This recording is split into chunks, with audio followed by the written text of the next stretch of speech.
Welcome to the Leaders in Payments podcast, where we talk to C-level leaders from across the payments landscape.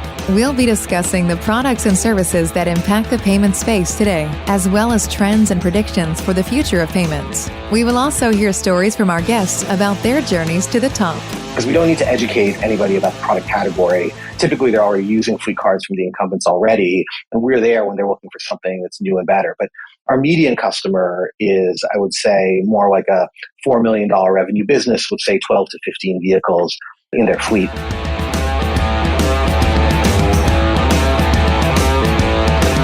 That was Daniel Simon, the CEO and founder of Coast, and he is my special guest today on this episode 182 of the Leaders in Payments podcast.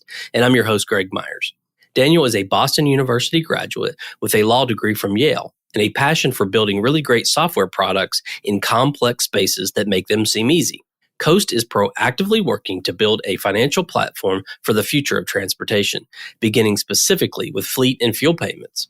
Coast's core benefit is that it offers a sophisticated solution that allows fleet managers to set policies and rules to proactively control spend. And as for the future vision of the company, Daniel sees Coast eventually offering other financial services to cater to the complex financial needs of their customers, including fleet management software, dispatch software, and more. Daniel and I go on to talk about his journey to becoming the CEO, where he sees the industry going in the next 2 to 3 years, and why he's not betting against the inevitable disappearance of Visa and MasterCard anytime soon. We've got a great episode ahead, so let's get started.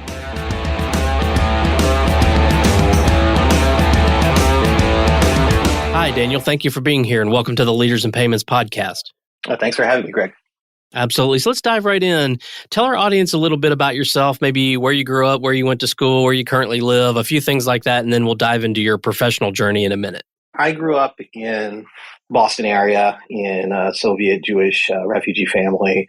I went to school a few places, actually. I dropped out of high school and a couple of colleges, but managed to graduate ultimately from Boston University, and eventually some years later got my law degree and my MBA from Yale. I've been in New York City for over 15 years now, and most of the time living in Brooklyn, which is where I live today.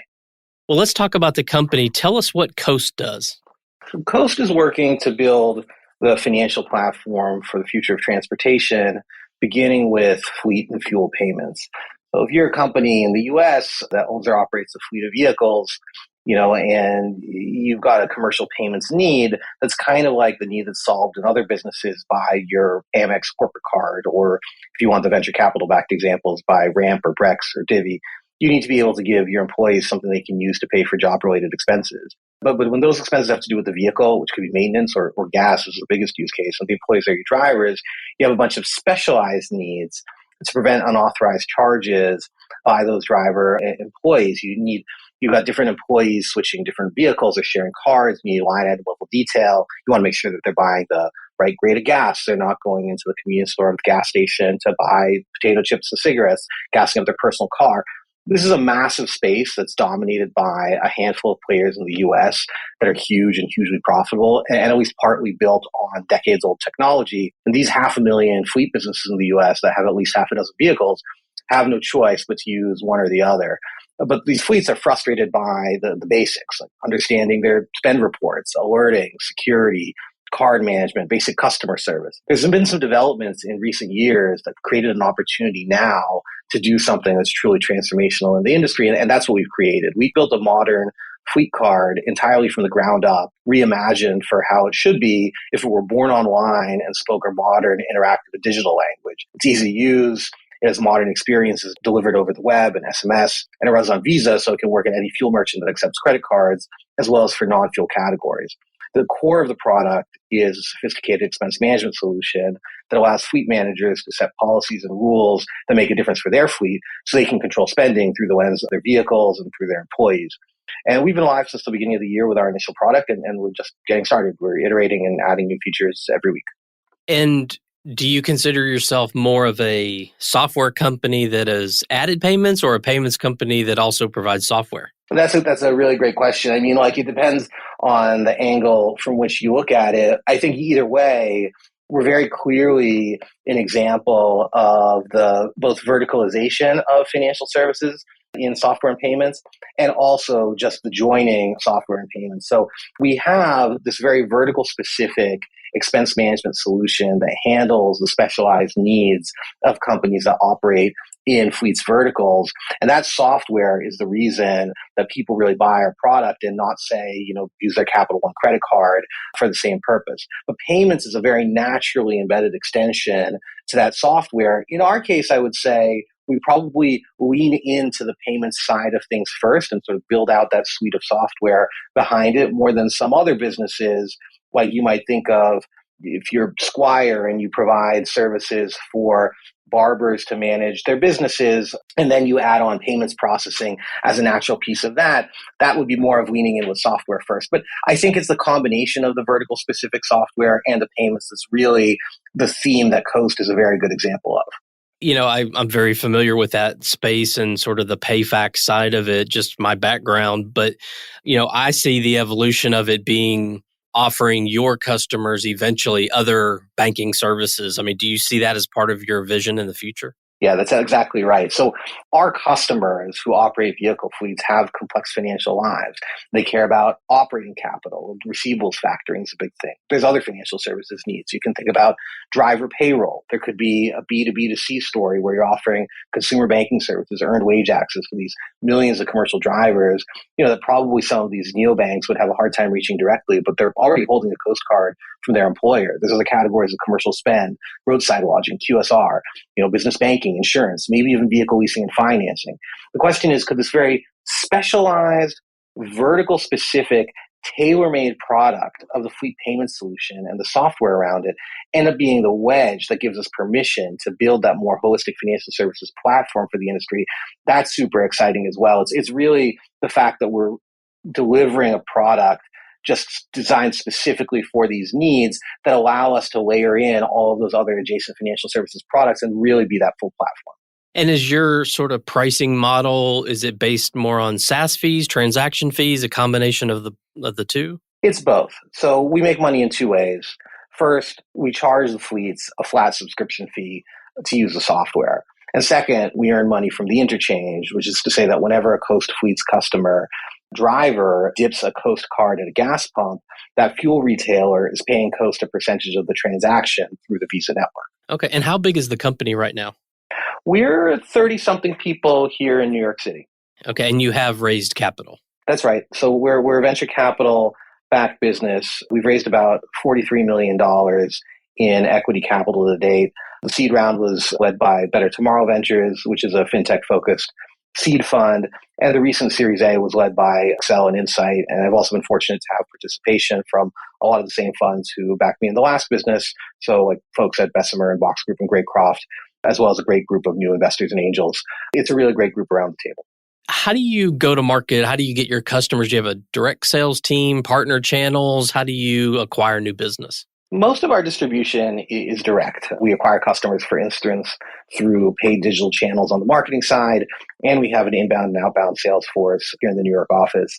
What's been really exciting in the short time that we've been live is that we find ourselves closing deals every week with customers that have 10, 20, 50, $100 million in revenue, sometimes in the billions, and almost always on sales cycles that are measured in a handful of days. Because we don't need to educate anybody about the product category. Typically, they're already using fleet cards from the incumbents already, and we're there when they're looking for something that's new and better. But our median customer is, I would say, more like a $4 million revenue business with, say, 12 to 15 vehicles in their fleet. And you asked about partnerships. I think looking ahead, I do think over time that partnership distribution becomes a very natural additional part of our business. There are plenty of technology companies that sell to our customer with whom we might one day be able to work to create a seamlessly integrated payments offering into their product. So, a few hypothetical examples could be fleet management software like Fleetio, dispatch software like Service Titan, telematics vendors like Samsara.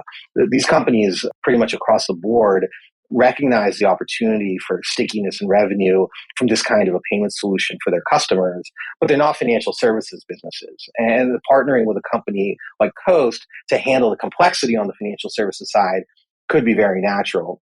Even retailers are relevant. If you go today to the fleet's website of Discount Tire, which is the US's biggest independent tire retailer, you'll see them promoting Coast. purely because it's helpful for Discount Tire to have their fleet customers carrying a modern fleet payment solution that Discount Tire can accept in their stores. So I expect that there's going to be a lot of opportunity in that area, a partnership distribution of various kinds over time. Yeah, that makes a lot of sense. Are there niches within the fleet area? For example, is there a difference in how you work with companies that are maybe HVAC versus plumbers versus city-owned fleet vehicle? I mean, are there any differences, or are they basically the same? That is a really great question. I'll start by saying that we're focused on building financial services for companies that operate fleets businesses. It's important to understand just how many different kinds of verticals that category captures.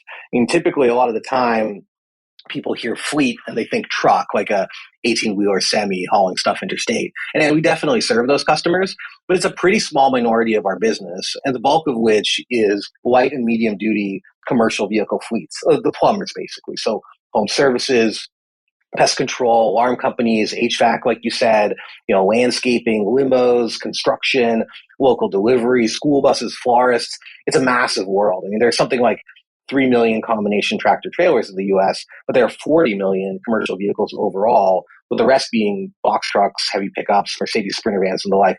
So it's a pretty huge and a very varied part of the economy that we serve. I would say that the biggest sort of difference is between that heavy duty trucking on the one side versus the local commercial light and medium duty fleets on the other. Whereas with heavy trucking, it really is more about providing credit float and great rebates on gas that get some of these small independent owner operator truckers to purchase fleet payment solutions. On the local commercial fleet side, where gas isn't nearly as big of a line item in their operating budgets as it is in over-the-road trucking, it's really about the software. It's about control and security and visibility and reporting. That matters much more, so they can focus on spending their time growing their businesses more efficiently instead of doing spot checks of odometer readings in the parking lot and sort of line item tracking on receipts and the like. Those are really our more natural customers. And within those local commercial fleets, it is pretty similar in terms of the needs between sort of what your HVAC business owner and their drivers are going to need versus what a municipal fleet like school buses is going to need. They're filling up at a lot of the same stations. They're using the same places to buy gas, and they have similar control and visibility and reporting needs. So we're able to serve a pretty wide cross-section of these different verticals. And you've mentioned there's a couple of existing solutions out there, obviously. So what would you say differentiates you guys from your competitors out there? Yeah, as a backdrop, I'll say when we looked at the last decade in fintech, we observed so much product innovation and the development of low or no cost financial services for consumers and for some kinds of businesses like tech startups. But this fleet segment, which, as I've said, is so vast and vital to our economy, remains, in my opinion, underserved and deserves better. And with that in mind, I'd say we have 4 key differentiators from incumbent products. So first, it's universal acceptance, as I've said, wherever a merchant takes Visa. Our customers complain that existing solutions can be painful for both the employee and the fleet manager. Many existing fleet cards operate on proprietary closed-loop networks that were built by the incumbents, so drivers can waste valuable time that they could otherwise spend getting to the next job, looking for a gas station that accepts their business's fuel card, and also entering all sorts of identification information at the fuel pump that's required to authorize the transaction up front. Second, we have a rich, easy-to-use, and tightly integrated expense management platform. So fleets today struggle to understand and manage their spend and are unable to get clear and actionable insights about their businesses because they don't have simple and intuitive connection of payments into their accounting platforms, expense reporting, vehicle telematics, and fleet management software. And the manager software itself is also difficult to navigate. So fleets need payments products that are intuitive and easy to use and need their employee and vehicle payments seamlessly integrated into the rest of their operations. Third, fair and transparent pricing. So incumbent product offerings sometimes are riddled with expensive hidden fees and hard to understand terms. That again, look nothing like the products of modern financial technology businesses that have pioneered fairness and transparency for consumers and for venture capital-backed startups. So hidden fees that can add up to many thousands of dollars for small businesses have kind of been par for the course in fleet payments. And that's compounded by the fact that incumbents have really not delivered too much in terms of innovation in their products for some time. So fleets need fair and transparent financial products, which is what we've been focused on from day one. And then fourth and finally, just world-class customer service. Our fleets can reach us on our customer service lines where we're committed to solving any issues they have, which is really important for business owners and fleet managers that are looking to grow their businesses. And we've had amazing feedback on that as well. Well, this might be a dumb question, but I'm going to ask it anyway. Is there a difference between a fuel card and a fleet card? I would say that the terms are used pretty interchangeably. We kind of, in our business, really are focused on the fleet side of things because the product does so much more than just enable the purchasing of fuel. A lot of the time when fleets purchase products from the incumbents, restricting payments to just fuel is kind of the table stakes for them, and simply having a product that's locked down to only allow certain kinds of fuel purchases with certain kinds of control restrictions is why they're looking for a product like this in the first place. But the kinds of payments that mobile workforces need to mediate on behalf of their businesses go well beyond fuel.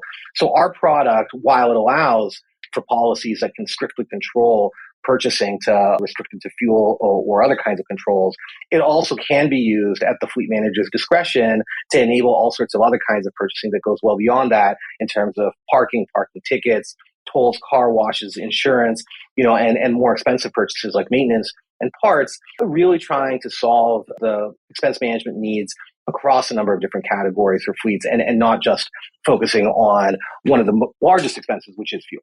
Yeah, that makes sense.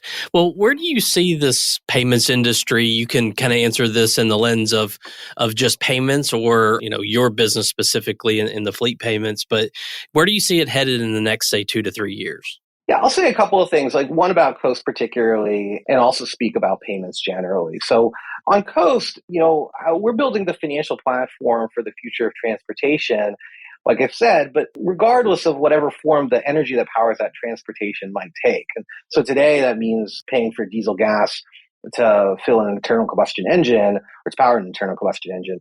Tomorrow that could be charging an EV battery. That shift is coming. It's going to come over a timeline of years for it to be so really broadly commercially feasible and for the changeover of fleets to happen. And we're going to figure out our place in that changing world. We already support EV charging, but we think we're going to be able to provide much richer data and visibility and insights over time. And on payments generally, I think, I'd like to return to this point about verticalization and specialization, this question about software and payments combined.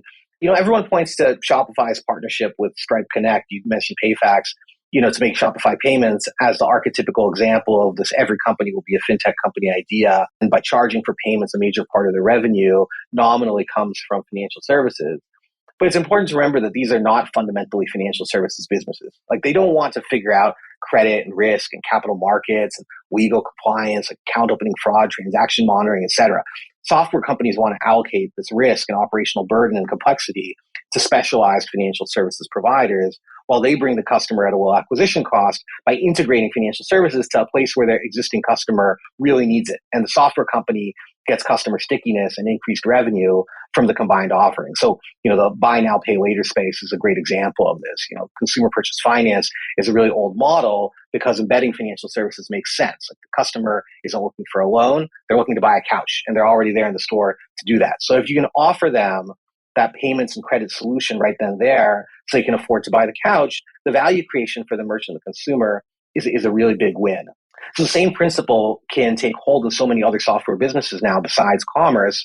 That's particularly true in vertical SaaS. If you're Cloud Trucks and you offer a business in a box for truckers, you should also offer factoring and instant payments that your customers need, as well as business banking. If you're, like I said, Squire, and you help barbers manage their bookings, you should help them accept payments and do barber payroll. And if you're Coast, a tailor-made expense management solution for companies that operate vehicle fleets, you're absolutely going to issue a charge card.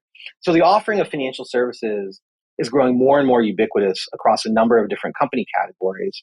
And you have to distinguish between being a fintech company in the sense of providing an important channel for distributing financial services versus being a financial services company in your own right. And so I see that kind of partnership and symbiosis really taking hold in a lot of areas over the coming years. Do you think that things like crypto and blockchain have a role in fleet in the future? I would say that about crypto, I don't pretend to know anything about anything. I will say, however, the one thing I'm willing to say is I'm not betting against the disappearance of Visa and MasterCard anytime soon. Yeah. I would agree with you on that one. All right. Well, let's switch gears a little bit and talk about you. So maybe walk us through your journey of how you got to become the founder and CEO of Coast. Sure. So as a software engineer, left school at 16, got a job as a robotics software engineer at EMC Corporation, which is a big company in Massachusetts where I worked for some years. After I finished college, I went to work for a boutique technology consultancy that specializes in financial services. My job was to lead teams to design and build systems for investment banks, asset managers, hedge funds, like a lot of Wall Street stuff. It was a great career. I worked with super smart people, built what I still think was really cutting edge technology for a bunch of marquee clients, Blackstone, Guggenheim, Fidelity, Reuters, Microsoft, handful of others. And the money was good, but I was interested in politics and policy and other stuff. And, I wasn't going to get there for my tech career. And, like I mentioned, I had this really spotty academic background. So I figured if I go to Yale Law School, people will think I'm smart. And I went to Yale Law School and it totally worked. And now people think I'm smart. And, while I was there, I tried some of the stuff that was nominally interesting to me. My first summer, I worked in counterterrorism policy in the government and realized pretty quickly I didn't want to be a civil service bureaucrat after all. It was like, okay, I don't want to be a lawyer. I don't want to be a banker. I don't want to be a consultant. I don't only want to write code, even though I love writing code. I guess I have to get a job at a hedge fund. So for the second summer and third and final year of that JD MBA program, ended up working at a medium-sized multi-strategy hedge fund and just realized I couldn't make it my life's work. And it was around that time that interesting people with interesting ideas started approaching me to co-found fintech companies. And my co-founder, my first company, who became CEO there, was one of them. And so I started a first company, which is called Bread, in my last semester of grad school and ran it for about 5.5, 6 years after that. I'll say as an aside, it's a bit of an idiosyncratic background. I've done a little bit of a bunch of stuff and in some cases more of a few things. It ended up being really well suited to running a fintech business. So both Bread and Coast are very much technology companies at their core. Everybody in financial services likes to say that, but I think in payments it's really true. And I am, if you'll pardon me for saying so, pretty good. Software engineer and product person. Finance is a language I speak pretty well, not so much from the MBA, just more from the years in a peripheral technology role at the banks. It's a set of concerns I understand. And the legal and regulatory training comes to bear every single day. And what you can probably appreciate is a really complex and regulated industry. So I can sort of be the best Daniel I can be running a fintech company. That first company, Bread, is part of what's now the so-called BNPL business. So if you're familiar with companies like Affirm or Klarna, very much in that category, effectively allowing consumers shopping online to spread out payments over simple installments over time. My role there was CTO and COO, and the CEO and I ran the business in close partnership. I was really focused on the operations of the business, the marketing sales pipeline, the repeatable, scalable recruiting, a culture that would grow with the team, a lot of day-to-day stuff, but also doing what I think I really do best, which is designing the product and how it interfaces with all the financial services infrastructure that was external to the company. That was a venture-backed business. We raised a little more than $100 million, and we were probably close to about 200 people or so. And we ended up selling that business to Alliance Data Systems in 2020 for around $500 million. So it was a happy outcome after a number of years of hard work. When I left, I knew I was going to do something new in early stage fintech, but I didn't really have the thing that was exciting to me. So I kicked around for a while. I was an advisor to a handful of startups, was an entrepreneur in residence at a Silicon Valley venture capital firm. And it was pretty great after almost 6 years, laser focused on the problems of one business, to pick my head up and say, what's everybody else working on? What are the other problems and challenges that are out there? What's exciting? What's frankly not exciting to me in early stage fintech? And it was in the context of those conversations that really it was some VC who said to me, hey, Daniel, you should take a look at these fleet payments. And I said, what's that? And I looked at it and I haven't been able to think about anything else ever since. And so I ended up starting the business in late 2020 and kind of been off to the races ever since. I looked at a lot of stuff in 2020. Nothing got me anywhere nearly as excited as Coast. A lot of the stuff that got me excited about Coast kind of rhymed with the same stuff that got me excited about Bread when we were starting that more than 8 years ago now. You have this massive market that very few people in tech and venture capital are spending time thinking about, that's dominated by a handful of players with huge margins that don't always treat their customers super well, but are solving like a really big need and pain point for a huge sector of the economy with a business model that's proven to really work at a massive scale, but where the incumbents aren't necessarily at their core technology businesses that are focused on innovation. I look at that pattern and I feel I've got to be able to build something just absolutely huge here. I felt the same way about some of the scorecard providers in 2014 when we started Bread as I feel about the fleet payments incumbents today. And that's just what got me super excited. Okay. Did you have something to do with the naming of Bread and Coast because they're both one syllable and 5 letters? It's not. The answer to the question is Yes, I did. It's not a coincidence. I like names that aren't like pay this or fin that. Right. I want things that are simple, memorable. And by the way, I can't take particularly for credit. I can't take full credit for that. That was definitely my co-founder and I worked on that quite some time. But Coast, I feel certainly some parentage for that name. I want people to sort of have a visual image when they think about our product and our business. There's lots of puns to it. You can think about the coast by the sea. You can think about a vehicle coasting down the road or some actual image that combines the two. I like them punchy, memorable, tough to get the trademark on, but it's worth it. Yeah, no, I love both of the names, by the way. Well, what are some things you're passionate about? So maybe one work-related passion and one personal passion. Like on the work-related passion, I think of myself really primarily as a product person. I just love building really great software products in complex spaces that make those complex spaces seem easy to the user. And that's why I love working in fintech, because fintech's just really messy and hard. You've got laws and regulations that just were not designed for the modern digital experiences that we're trying to create. You've got entrenched incumbents, you've got aging infrastructure. And so it's very hard to deliver these smooth product experiences to users. In order to make it happen, you really need to get a lot of things working together correctly. It's not just the product and engineering side of things. You have to think about risk and capital markets and the sort of obviously the revenue functions of business development and marketing and sales and customer success. You have to think about operations, servicing, collections, a ton of legal and regulatory compliance stuff. All of that stuff needs to work together collaboratively, seamlessly to create an experience for the user that looks like there's nothing going on when really there's insane complexity under the hood. And that really creates stickiness and engagement. And that gets me so excited if we can get it right. And that also creates moats around the business. And for me personally, that just makes me feel like I have the leverage in weaving all those pieces together to make a really big impact. And that gets me sort of excited every day. On the personal side, I've become a boring person as a venture-backed startup founder, kind of like some of my friends with kids who only talk about the kids in the early years of their existence. Here I am having my second quote-unquote kid with a second venture-backed startup and kind of speak incessantly into no one's interest about it. So you'll be hard-pressed to find real personal passions for me these days. Okay. So next question, and I started in this payment space way before fintech was ever a word and sort of fell into the industry. But now it's like you've said all along, as fintech is so popular, it's kind of a sexy industry. There's so much capital being invested in it. Kids are taking fintech courses now. So what advice would you give a recent college graduate who wants to get into fintech? What would you tell them they need to do to be successful? Yeah, it's funny. I mean, when we started the last business, they definitely weren't teaching fintech classes in Harvard Business School, which still kind of blows my mind that it's happening today.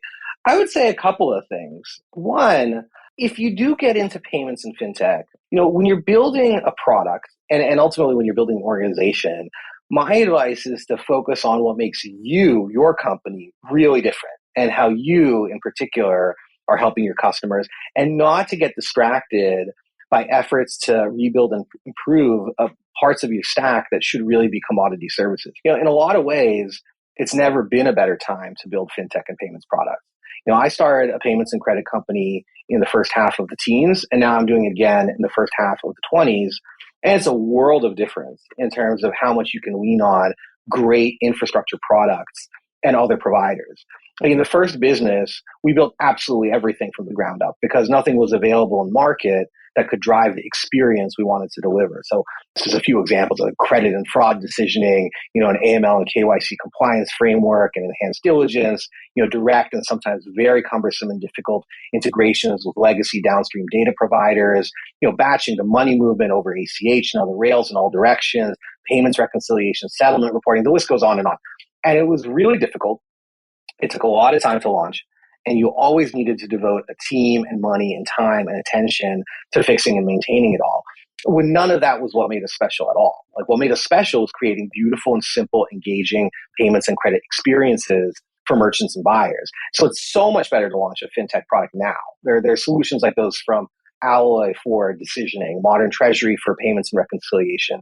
You can use Persona for ID verification, Inscribe and Ocros for document authentication, VGS and basis theory for security and data tokenization. There's tons of banking as a service solutions from Stripe and Lithic and Unit and others. And they all allow you to get to market much more rapidly and efficiently. In addition to the tools, the other service providers have really professionalized their offerings, including more BIN-sponsored banks, the law firms, the debt funds. They're the resources to run a playbook, and founders don't have to figure this stuff out from scratch and cobble it together themselves. So I would urge people to just take advantage of that. Leave all that stuff to them. Focus again on what's special about your product for your particular user. And second, I would say in another category of advice, I would say don't be afraid of, quote, niche markets. Like in payments, there are huge markets everywhere you turn. You could look at Coast and say payments for transportation, that seems like a niche market. Well, in the US, you have $120 billion being transacted on commercial fleet cards. Like that's one heck of a niche, right? That's more than 10% of US business to business card spend, right? And you see this dynamic and these kinds of staggering numbers in all sorts of corners of the payments world. So I just wouldn't worry too much about niches. The payments economy is huge everywhere you look. Okay. Yeah, I think that's both very sound pieces of advice. Well, Daniel, we've covered a lot of ground about you and the company and sort of your background. Is there anything else you'd like to cover before we wrap up? No, I think that's it. I think that this has been a really interesting conversation that's gone in a lot of interesting areas. So I really appreciate you guiding us here. Yeah, absolutely. Well, I appreciate you being on the show. I know your time is very valuable. So, Daniel, thank you for being here. Thank you, Greg. And to all you listeners out there, I thank you for your time as well. And until the next story. Thank you for joining us this week on the Leaders in Payments podcast. Make sure you visit our website at leadersinpayments.com, where you can subscribe to the show and where you'll find our show notes. If you enjoyed listening, please share on your social channels as well.